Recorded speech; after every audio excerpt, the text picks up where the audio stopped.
it's always an age cheat, and we did an interview. It was painful because he was like, I wish my mom was here to clear this. His mom had died. So let's give him a chance. Okay, I don't know if Nabi qualifies as white or whatever, but he's Tunisian, he's got a lighter complexion, and there's always that, and that's what pains me. Involved with what was happening at the club, so that's what made the success. Yes, later on they used to have this scout called Matlubi. Look, Percy wants to play. He has to play if he wants to go to the World Cup because Coach Hugo Bruce wants him playing. He was excited when he left Egypt to go to Qatar thinking he'll play. I don't know what happened there, but if he comes here... Brad Jakes is the man the players, coaches, team owners and officials listen to.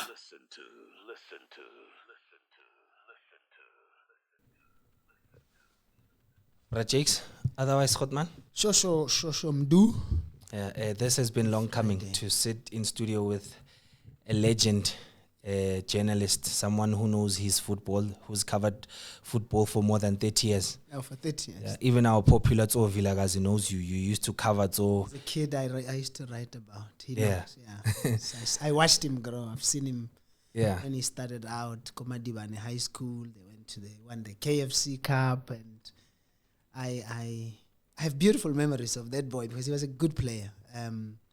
Played for Pirates, great matches in the derby. But I think my lingering memory of him is we were in Ethiopia in what year was it? 2001, the Africa Youth Championships. And I sat with him on the bus. We traveled together. And that time, everybody in South Africa was saying, it's always an age cheat. And we did an interview. It was painful because he was like, I wish my mom was here to clear this. His mom had died. So there was no one to support him to say, hey, this is my child. He was born this year. And everybody, because, we all have our opinions. But, and he's grown. I like what he does now. He's an analyst. He knows his football. And, so it's Ovilagas. He's one of the legends of South African football for sure. Brad Jakes, I'm glad that you mentioned knowing Tso from his youth. You mentioned it at a very relevant time because we're in Youth Month, and what we want to do now is actually talk about the youth, South African youth football. We see the likes of Mhankota, Relebogile Mfokeng. They're doing exceptional, representing at national level, playing in the CAF Champions League, achieving a lot. We had a conversation this morning where I was trying to compare South African youth players to European youth players, to the likes of Bo Lamine Yamal. What formula do you think we need to have a Mhankota, Relebogile Mfokeng and these other guys, Bom Tutuzi Shabalala, to perform at the level of Lamine Yamal? Sure. It's a tough one. It's a very loaded question. Listen, I've covered football for 30 years. I've said, one of the things I don't like is exactly that too often we compare ourselves with Europe and our situations are completely different. For one, the facilities are not there. Our kids are not going to be in a development from 6-7 years. They should be, but it's not something that gets done. So if we were to start it early on, perhaps we will get to the level of Lamine Yamal. But in terms of talent, I don't think they are any better than us. We can do better than them, actually. One of the challenges we have had over the years is the issue of discipline. A lot of our players come from very broken backgrounds. A lot of our players, one of the biggest challenges in South Africa that we have, you'll know, no father figures. So these kids grow up. I'll give an example. Jabu Pule came into football. Our clubs don't do background checks. They saw a kid playing on the road. He's a superstar. They're excited. They sign him. They don't check his background. Jabu had come from a background where alcohol in his family was just common. It's a norm. You drink because you can. Kaizer Chiefs did not look at that and say, let's help this guy. Let's rehabilitate. Instead, they took a Jabu Pule and put him up in a flat in Joburg, paid him whatever they paid him. Think about it. You are a youngster who comes from a township where if you have 50 rands, it's a lot. They give you 5,000 rand. You're going to just do what Jabu did. And what saddens me is that this is not changing. Our South African clubs continue to treat these boys exactly that way. So if we want to get our youngsters right, I think let's get them into proper structures. An example here, Lamine Yamal is at an academy from a very young age where his every movement is seen. I'll go back again. Benny McCarthy, for example. Benny always tells the story that he was not the best of his group, and I agree. I've seen them play. They were great players. But what worked for Benny was that at 20, he went to Ajax Amsterdam, where he was groomed properly football-wise, but in terms of life skills as well, he was put up with a family until they could see that he's matured enough to be on his own. So once we can get rid of all those the things that happen away from the game, I think in terms of talent, we are among the best. We need to coach them proper, and sometimes I feel we I wouldn't say we overrate them quickly, but sometimes because they are not trained, they are not educated, they see themselves in the papers. These days we live in social media. It takes away from that. A kid starts thinking, I'm a superstar, the girls come, the beer come and everything, and then they fall by the wayside. And I hope that, as you said, this current generation can be protected. But I know I've covered football for as long as I have. Club bosses in South Africa don't care. They see these kids as you are a tool for them to do well. Once you've done that, they discard you. That's why they don't look at the life skills for these kids. That's why, I know the PSL has tried. Now they've introduced this whole financial thing with Gibbs. They partnered with Gibbs to try and help these boys with how to manage themselves. Hopefully that works, but I think it needs to start very early. For example, is a kid that I'm thinking if I were South African Football Association, PSL, I'll use him as a case study. He comes from a good family. He's got both parents for one, so there's the advantage. Protect him, help him get these things to show the rest of the other guys that it can be done. You can make life out of football proper without, disappearing like many have done. Sticking with Relebogile Mofokeng projects, there were rumors that he's linked with a move to Barcelona, and there are some French clubs that are interested in him. And then recently, a rumor also broke out that he could be joining his former coach in Jose Rivero Al Ahly. But I doubt Pirates are going to let him go. And I don't think Pirates are done with him yet. I think Pirates feel that there's still a lot that he can contribute to the team. Given the chance, would you rather have him move to Barcelona, Al Ahly, or stay at Pirates? Yeah, you want the Pirates fans to kill me now. Listen, it's I don't know how long his contract is for starters. One of the biggest challenges South African clubs we've had over this. I was speaking to which player just the other day. There's quite a lot of players who've had offers to go play overseas. The club said no, just because they value him. But I think Pirates are at a stage where they can let him go. Is he ready to go there? I'm not sure. If he were to go to an Al Ahly where he's going to play under Jose Rivero, I think he'll thrive because it's a guy who knows him. He's still on the continent. He's going to play Champions League, which is good. I would not have an issue with him going to Europe. The challenge is he going to play there? I don't think Barcelona will sign him and make him play for the first team. They'll probably get him into their development team, groom him and have him. When he is ready, they will probably let him go. Look, he's 20. 20 in South African football is very young, but the world over 20 is you are ready to play at the highest level. So if the opportunity comes, let him go. Coach Hugo Bruce has been around. His suggestion is a player like Nkota should go, say, to a Belgium and those kind of leagues. And when you look at the likes of Bubeni and all that who went to, it's a top club yet not as big because Barcelona is huge. If he goes there and he doesn't make it, it might destroy his spirit. Whereas if you take him to a Belgium, a Holland, and he builds up, say Barcelona sign him, maybe they loan him out knowing he's a player. When he's ready, he goes. I'm not saying he's not ready. We've seen him here, but the reality is the Premier League is our league compared to the rest is not big. I think if there's an opportunity to go Al Ahly, he must go because there the competition is very tough compared to here at home. Projects, we are preparing to go play in the World Cup, and we saw what these young players did. I mean, Relebogile Mofokeng mentioned in the conversation, of course. Yeah. Which World Cup are we talking? The 2026 FIFA yeah, we 2026. Yet, we're having, but I'm just being optimistic. I think we're going to qualify. South African. Yeah, no, we should qualify. We must qualify. Yes. So Do you take someone like a Relebohile Mofokeng to the World Cup, or do you just say, okay, let me take you to the AFCON and then World Cup, I can't take you, I need more experience, or do you take him? No, Relay is part of the national team.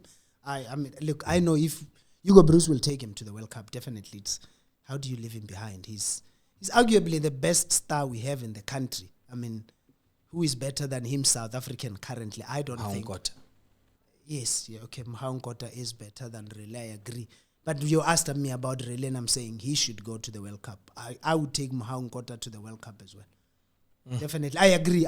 You know what? I think Mhaungkota, because he's not as flashy as Relay, the focus is more on Relay. But when you watch that boy, what he does for Pirates, I mean, just the other day you saw what he did against Mozambique. I was shocked actually that they gave Snotolo Kwaiba the man of the match, because for me, Mhau was the best. I love his composure. He's very composed. The way he cuts in from the right and the way he shoots. If you were to ask me, and I think a European club would probably sign Mhau ahead of Relay. I think so. Prajex, let's talk some transfer in the local football scene. Kaizer Chiefs are linked. Paseka Mako, Thabiso Munyane, and Sipho Mvule are all linked with moves to Kaizer Chiefs. Do you see that happening? And should they move to Kaizer Chiefs, what contribution would they bring to Naturen? They are all free agents, aren't they? It sounds like it. It's typical Kaizer Chiefs. They don't buy. They wait for players who are free. Look, I think Sipho Mvule is one of the best players we have in the country. He's a good midfielder, solid guy. We talked about Thabo. He's that guy who's going to hold the midfield and control it for you and make things happen. He just needs to have his head right. Is he going to have it? I don't know. He goes to Kaizer Chiefs. It's the biggest club in the country. Big support. Can he hold that? The adoration that he's going to get, is he going to be able to then handle it? Because there's going to be girls coming after him. There's going to be guys who offer him everything. And given his situation, I don't know how he's going to do. But in terms of play, I think he's okay. He will help Chiefs. Chiefs need a lot of help. Paseka Mako, who else did you say? Thabiso Munyane. Yeah, they are okay players. I don't know. Hey, Kaizer Chiefs need a lot of things. They don't have a forward. They'll help. Kaizer Chiefs need all the kinds of help they need. And if they sign those guys, and if they believe those guys will help them, then I think, it can help them. Chiefs they won the Nedbank Cup, which is good, but it's a forgetful season, really. Still out of the top 8. Nabi he's settling in, but he came in highly recommended. I haven't seen really what he's done that is special. I think one of the things that always irks me about South African football is when a black coach is hired, he does well or he fails, they are very quick to fire. When it's a white coach, particularly from outside, it's let's give him a chance. Okay, I don't know if Nabi qualifies as white or whatever, but he's Tunisian, he's got a lighter complexion, and there's always that, and that's what pains me. But I agree, he's shown he can do something. Let's see what he'll do in the second season. Jake, sticking with Kaizer Chiefs, you covered local football from the days of the great Skara Tindwa, the days of glory at Kaizer Chiefs when Bochabu Pulo were playing, Stephen Fredericks, when Chiefs was a force to be reckoned with, and they were winning almost every title domestically, and they were competing also in Africa. What would you say Chiefs are not doing right now that they used to do? Like, what is that element that they're not doing anymore? Look, I think the football-wise, when I was young and we followed Kaizer Chiefs, even before I became a journalist, the one thing that Kaizer Chiefs had was they always had amazing scouts. Kaizer Chiefs had a guy called Iwet Nene who was renowned as a guy who knew football. He always got them the right players. Brake is one of the greats of South African football. He played the game. He was directly involved with what was happening at the club. So that's what made the success. Yes, later on, they used to have this scout called Matlubi. Matlubi found players in Davidton, the East End, like you mentioned, your Jabubule, your Skarangobeze, your, what's this boy, Junior Kanye and them. They had that. From where I'm sitting, the Kaizer Chiefs kids. What Brake's children are the ones who are running the game now, the club now. Kaizer Jr., he's played the game. But I think Kaizer Chiefs made the mistake of not hiring a technical director with huge experience. And it's not just these 2 seasons. You think of it, Chiefs had not won a trophy for 10 years since. There's a lot of things. When we grew up, when I started writing, you had to have a certain caliber to play for Kaizer Chiefs. The Kaizer Chiefs jersey was earned. You didn't just walk in. But lately, every bloody fool can play for Kaizer Chiefs. They sign just because I don't know how they even use it. You look at the current Chiefs. If you asked me, I cover football, but I wouldn't immediately give you a Chiefs lineup because they are nobodies. Whereas in the years gone by, everybody knew the names. I think a football person, somebody who loves football, can walk and bump into a Yusuf Mart and not know that he's a Chiefs player. That's just how bad it has become. Chiefs are no longer, and I suppose things have changed. Mamelodi Sundowns have come in and became the glamour boys because of the money they can buy. Back then, Chiefs was the biggest soccer club in the country. As you say, they won everything. They haven't won in a long time. And also the coaching. I think over the years, they've just been impatient with coaches. I feel they've hired wrong coach. I mean, I'm trying to think, when was the last time Chiefs had a good coach? A lot of people will say Stuart Baxter. I don't rate Stuart Baxter. I don't think he's a good coach. But yeah, he won them the league. So I still think the last of a good... I remember when I enjoyed Kaizer Chiefs when Ted Dumitru was coaching Chiefs, the years of Skarangobese. This is 2001 too. And then Muhsin Etugral came along. What he did at Chiefs was develop a lot of young players, give them a chance to play. So, but ordinarily, honestly, a lot has to change. I think if I were Brake, I would do what Sundowns have done. Get somebody, a technical guy who's going to help change everything about how the club plays, run the technical thing. Kaizer Jr. can be, if I were them, make him the CEO. But technically, I don't know. I wouldn't. I think he's not that good a technical person to can know which coach to get, which players to get. Because as much as you let the coach sign new players, as the technical director, you are the one who must call the shots. That's why at Sundowns they have Fleming Berg.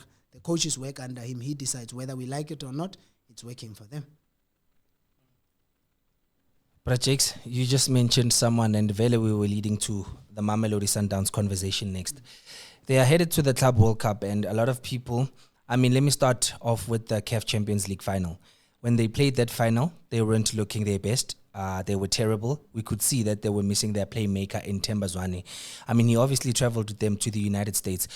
How far do you see them going in this in this Club World Cup?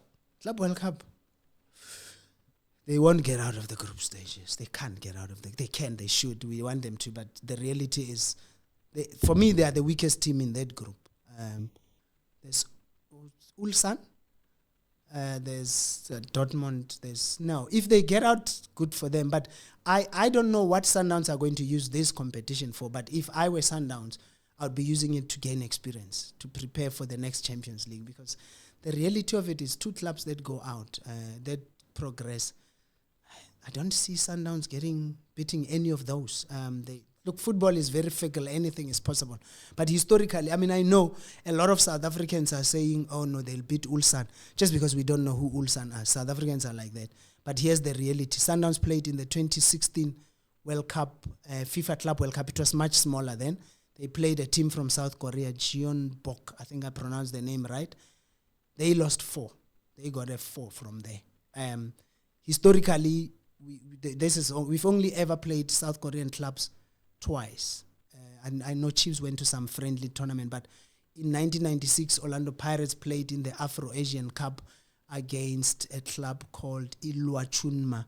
Pirates were smashed 5-0. So don't be fooled and say we are going to get, Sundowns will have it easy against a Korean team. They probably won't. We know it's Borussia Dortmund. The reality of it is we are unlikely to beat those guys. And then Fluminense? Fluminense is Brazilian. They'll play, you know. But Sundowns, you see, here's my thing. Sundowns are coached by Miguel Cardoso, who is not playing what I feel is the Sundowns way.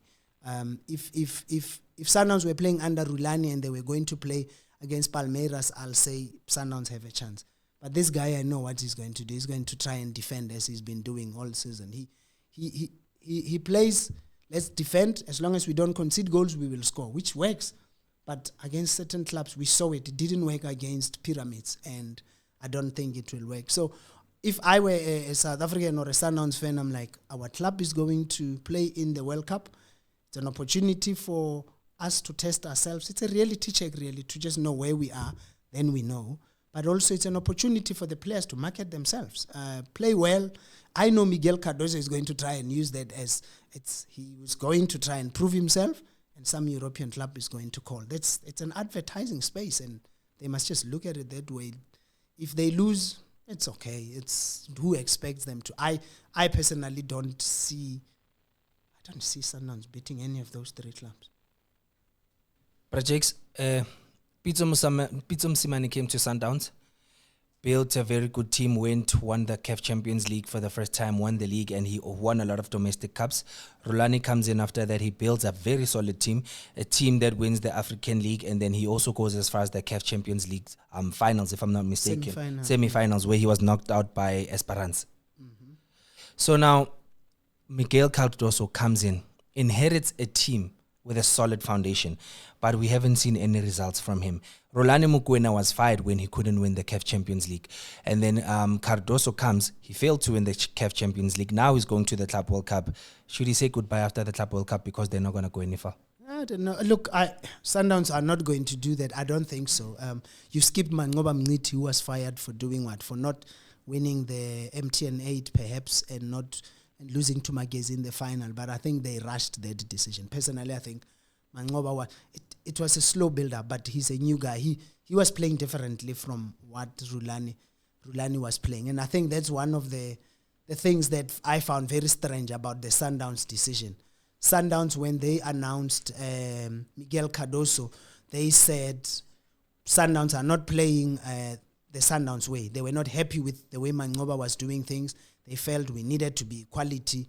This guy comes in. I still haven't seen much that is very different from what what's his name, Mangoba was doing. But they gave this guy. Look, I think to his defense, he'll say, I got you to the final. Sundowns had been struggling to get to the final, so you have to give that to him. But he didn't win. And had he played an Esperance or an Al Ahly in a final and lost, we would all say, it's okay. You play a Pyramids team that was only playing in its second CAF Champions League, a Pyramids team that Sundowns beat the season before, and you lose the way he did. If I were Sundowns, I would have fired this guy immediately after the Champions League. But as I said, look at his color. Look at the color of his skin. He's not going to get fired. It's South Africa. It's so painful sometimes. And I always say apartheid fucked us up. Black people have this. When it's a white person, it's okay. Let's give them leeway. The black brother, we are very quick. Mangoba was doing fuck all wrong, I believe. He was okay. Sundowns were slow in build-up, but they were going to get into the group stages of the Champions League. I can bet you now had Mangoba stayed. And I personally think had Mangoba stayed, he probably would have beaten Pyramids. But he didn't, and ifs and whatever, you can't go back there. The reality is, and I don't own Sundowns, so, but I'm not a fan of Miguel Cardoso. It's just what it is, but who am I? Project sticking with the European coaches that come to South Africa to coach, and then the Spanish guitar Orlando Pirates coach, and at least he was successful. Hey, was he? He was successful at Orlando Pirates. He brought us a lot of silverware, although he didn't win the league, but he was successful. He made Orlando Pirates the second best team in SA after some Mamelodi Sundowns, and look at how a lot of young players are dominating in Bafana now. Players that he introduced to us. Now he moves to Al Ahly. Yeah. He joins them at a time where they're going to play in the Club World Cup.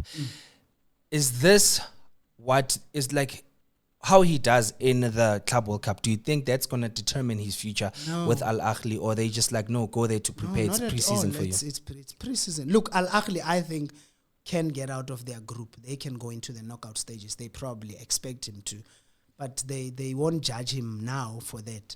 But whatever he does, it's build up to the next. It's Al Ahly, brah. Those clubs, they fire you 3 months into the job. That's what it is. I think Jose Rivero went there knowing exactly what's going to happen. If he doesn't, not now for the Club World Cup. The Club World Cup is preparation for the next season. Al Ahly have not won the Champions League. I can bet you now his mandate is you are going to win us the Champions League. If he doesn't, they'll fire him. And they'll probably even do it before. Although Al Ahly, I must say, compared to Zamalek, are a bit patient with their coaches. They don't just fire. But Zamalek, I mean, you lose 3 matches, you are gone. And that's just what it is. Projects, before we speak about the PSL awards, Orlando Pirates haven't announced who their head coach is. We don't know if Ngigaz is going to be the coach. Never. Come on. No. Like, it's Orlando Pirates. Ramandla is a nice guy. Nice guys don't coach big clubs. Just what it is. So, Projects, they're looking for a coach, Ke? Yeah. Do you see them coming local, signing Never. maybe a Rulani, No, or are they listen, going the European? Listen, the chairman is if you followed football, you'll know.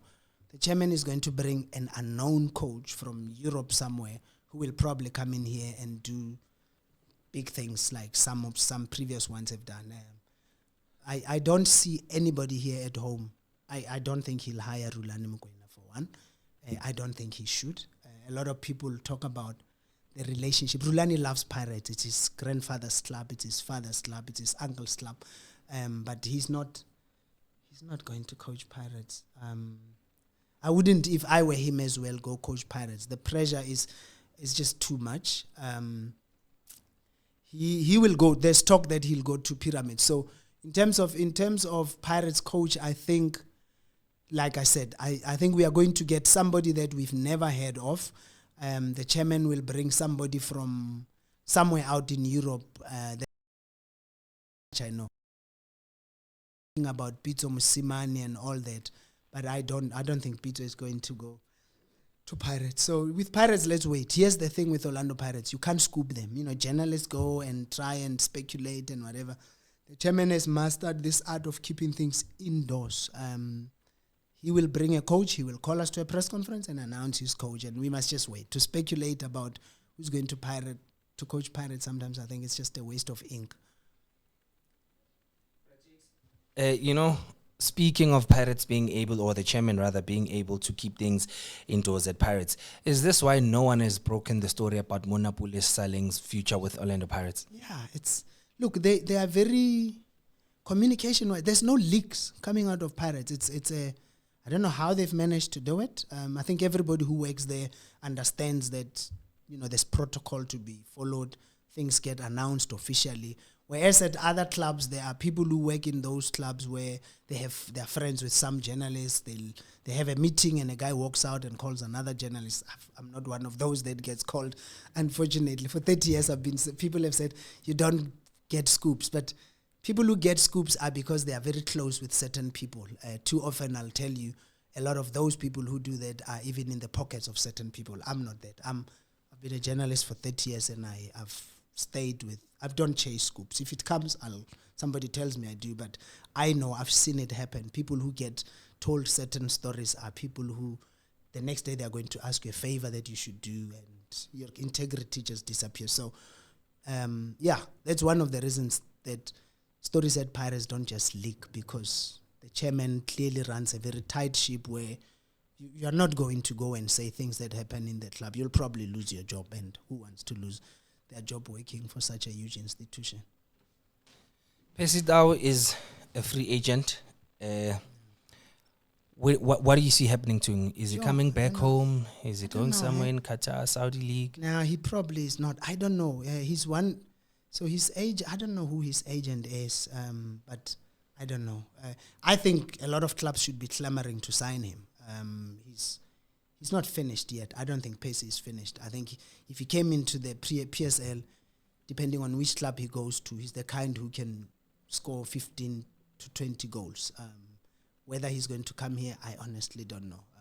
There was a time when, before he went to Qatar, that Kaizer Chiefs were keen. I don't know if they will want him this time around. But yeah, look, Percy wants to play. He has to play if he wants to go to the World Cup, because Coach Hugo Bruce wants him playing. He was excited when he left Egypt to go to Qatar thinking he'll play. I don't know what happened there, but if he comes here at home and signs for a club where he gets to play, then he's, right in front of Coach Hugo Bruce. That's an opportunity for him to get back into the national team proper and go to it's a dream for everyone. Percy is one of the generational stars we've had. He wants to go to the World Cup, surely. But Jakes, I think the conversation of player of the season is between two players. This is not to discredit what the other players have done throughout the season, but obviously it's Relebogile Mofokeng versus Lucas Ribeiro. They've been the outstanding players throughout the season. For me, both players have been consistent, especially at the start of the season. Who do you see winning player of the season between the two? It's a no contest, man. It's Ribeiro. It has to be Ribeiro. Really played well. I know he's done well, but that guy, man, no one played like he did. He controlled. He made Sundowns play, created the goals, scored the goals. I don't have the stats, but now really played well. He's a youngster who's done well. He'll be a nominee for sure. But I don't know who judges these things. Too often they call panels. But if they give that award to anybody else, they must all go in front of a firing squad and be. No, you can't. It's like, come on, guys. It's a no contest. Honestly, I don't think. It's we've had years where you're like, okay, we can sit and debate. I don't think this one is debatable. Yes, Rele will be number 2, should be number 2. But if I were to be part of the voting panel, I know I'm definitely going to vote for Lucas Ribeiro. So the conversation of coach of the year, for me personally, it's 3 guys. It's either between Steve Barker, Jose Ribeiro, and Miguel Cardoso. I wouldn't give it to Cardoso because he came in during the season and he played, like I said, he inherited a team that was already performing well. He didn't have to. So here's the thing with the PSL awards, and I think a lot of people don't understand how they work. So there's like an award for the PSL. So they look at, like when they do Coach of the Year, I remember when I used to judge, so they solely look at the league. So they don't count the other cups because those other cups sometimes have their own. Like if you've watched, there's going to be a Nedbank Player of the Year, there's going to be a MTN, so they do that. So if the PSL Coach of the Year is solely on the league, it's a very interesting one. This, let me tell you, one year. We were judging, I wasn't part of it, but Kevin Hunt was coaching Black Leopards, and Black Leopards finished number 4 in the league, I think, and he won Coach of the Year. And a lot of people were like, yeah, but why don't you give it to the guy who won the league? Because ordinarily people look at it and say, whoever won the league should. But you're bringing in, I agree with you, Miguel Cardoso came in Sundowns midway. Sundowns were already number 1. Does he deserve it? I don't know. Jose Ribeiro, number 2, yet again, the gap is much narrower than Pirates did well in the league, but they didn't win it. Sundowns won it. I was talking to another journalist who says if they were to ask him, he says Owen Dagama should be considered. Here's a guy who came into Magezi, who were like essentially relegated, everybody thought, and he moved them up and he saved them. So this one is going to be very interesting. If I were to be asked which one, I'll probably go with Jose Ribeiro. Because as you say, Miguel Cardoso came in, how many matches in? Very deep into the season. So a lot of other things that people consider when they judge, I remember they look at the resources. So the reality in South African football right now is that anybody who coaches Sundowns must win the league, will win the league. So do you praise this guy and say, oh, you won the league? I don't know. People say no. Look at the others so Orlando Pirates are also, like, in terms of the players, the financial muscle, they are okay. So that's why this guy says, you look at a guy who comes in when a club is down and out. I think they only lost 1 match when they moved to Seshego Stadium, and every time they won or drew. So he says he saved them. He's done miracles with a new club. Rookies, too often when a club comes in, everybody says this club is going to get relegated. And I thought Magezi will get relegated. They were looking like they were going there. Owen Dagama comes and things change. So somebody says, is worth mentioning. Steve Barker is always there and thereabouts. The fact that he managed to also make them finish third when they were competing in continental football, that also gives credence to that fact. This is a club that every year, think about it, they lost Reyners the other time. Mid-season, they lose Jaden Adams, and they still continue to compete. So, yeah, I don't want to sit on this panel because I think there's just going to be, I don't know. But yeah, fascinating. It's nice when it's like this, when there's competition, because too often it's like, whoever coaches Sundowns is going to win. So the Sundowns factor, I think, is changed by the fact that Cardoso came in the middle of the season. And another thing that really changed the season is the fact that we didn't play the matches at the same time. I agree. Jose Rivero said something like, if we had played all matches at the same time, the competition would have been very clear. Think about it. There was 11 or whatever points ahead, but they had played more matches than Pirates. So Rivero feels, had everybody played at the same time, the competition would have been much tighter. He believes they would have pushed Sundowns. And I think probably they might have. So, but do we give him the trophy if he's out in Egypt? I don't know. He's left us. Let's give it to somebody else. He betrayed us. Yeah. But Jakes, just in closing, Rookie of the Year, I think Mhaonkota has to be one of the nominees. Was it his first season? Yeah, this was his first season, and he started with the season at the beginning when the Culling Cup knockout started. That's when he was introduced and then started playing in the league, scoring those incredible goals. I don't think it's wise to now you're include. speaking as a Pirates fan, though, No, but that's fine. I'm neutral. I know. In this sense, I'm neutral, but Jakes. Okay, to be fair, we also have Mduduzi Shabalala of Kaizer Chiefs, who for me personally is not even a Kaizer Chiefs material, but because I'm just trying to avoid sounding like a Pirates guy. Who's your Rookie of the Year? Yeah, you've just mentioned. The thing is, if this was his first, if this was Mhao's season, then no contest. I can't think of anybody. Stellenbosch, did they have new players who came in? Again, Sundowns didn't have. That boy, that Malibongwe guy, was he not playing his first season? Malibongwe Koza. Sundowns had a few young kids who will come in, but no. Mhao is, look, they don't have, I don't think the PSL gives a Rookie of the Season award, but if they were, I would give it to Mhao. I'm a fan of Mhao. I like him. I think it's a solid player.